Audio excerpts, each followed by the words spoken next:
Ben ilahiyat mezunuyum. İmamlık yaptım. Ve bugün artık Müslüman değilim. Evet, İslam'ı terk ettim. Bunu söylemek kolay değil ama susmak daha ağırdı. Merhaba değerli izleyiciler ve kanalıma hoş geldiniz. Benim yaşadığım bu değişimi kim bilir kaç insan yaşıyordur.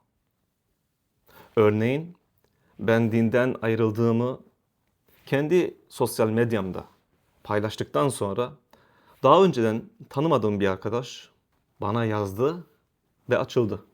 Abi dedi. Aslında ben de senin gibi düşünüyorum. Açıkçası bunu duyunca sevindim. Çünkü artık yalnız olmadığımı da fark ettim. Ama diğer yandan da üzgünüm. Çünkü bu arkadaş sadece bana karşı açılabildi.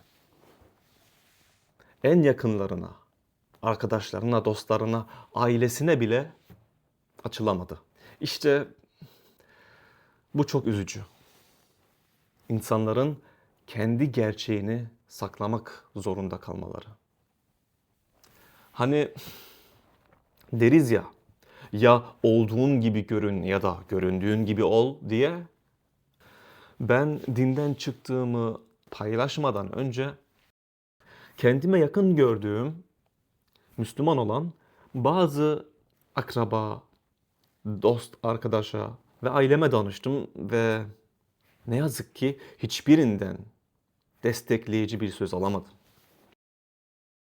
Hatta bazıları bunu açıklamana gerek yok veya kesinlikle başkalarına söyleme dediler. Peki o zaman nasıl olduğumuz gibi görünebiliriz? Bu mümkün değil ki. Zaman zaman internette daha seküler ya da gayrimüslim bir çevrede yetişip İslam'ı benimseyen insanların hikayelerini görebiliyoruz. İşte fikir özgürlüğü sayesinde insanlar artık neye inandıklarını hür bir şekilde paylaşabiliyorlar. Ve bu durum bence çok sevindirici bir şey. Ancak şunu da unutmamak gerekir. Fikirlerini özgürce beyan edebilme hakkı sadece dine yeni girenlerin değil, dinden çıkanların da hakkıdır. Ben de bu haktan yararlanarak bu kanalı açtım. Bu kanalda İslam'dan neden ayrıldığımı ve bu süreçte anlamlı bulduğum duygularımı, düşüncelerimi ve tecrübelerimi sizlerle paylaşmak istiyorum. Ben Müslüman bir çevrede doğup büyüdüm. Küçük yaşlardan itibaren dini eğitim aldım. Ancak bu bana yetmemişti. Zamanında sevmiş olduğum dinimi daha iyi bilmek istiyordum. Bu sebeple ülke bile değiştirdim. İlahiyat okumak için Berlin'den Konya'ya gittim. Ve başarıyla da mezun oldum. Ardından imamlık yaptım. Kur'an kursu hocalığı yaptım. Ve hatta tüm bunları hala kendime yetersiz gördüm. Çünkü İslam'ın mesajını herkese yaymak istedim. Dedim ki kendime, Ömer sen bu işi internet üzerinden yapabilirsin. Ancak şu soruyla yüzleşmek durumunda kaldım. Yahu sen İslam'ın doğruluğundan gerçekten emin misin ki bunu insanlara yaymak istiyorsun? Ve hayatın boyunca içine doğan şüpheleri ne yapacaksın? Tamam dedim. O zaman daha fazla araştırmam gerek. Şu sorunları bir halledeyim. Ondan sonra rahatça İslam davetini yapabilirim. Dedim kendime.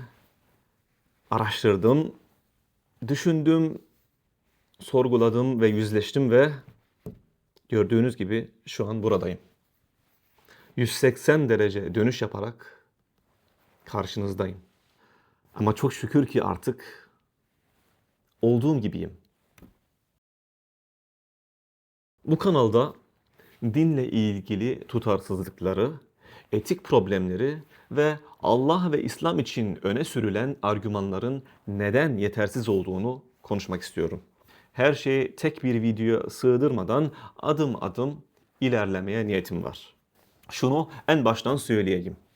Bu videolar elbette bazıları için rahatsız edici olabilir. Ama amacım kimseyi incitmek değil. Her zaman açık ve dürüst olmaya gayret göstereceğim. Eğer sen de benim gibi düşünmenin, sorgulamanın ve gerektiğinde yüzleşmenin değerine inanıyorsan kanalıma hoş geldin.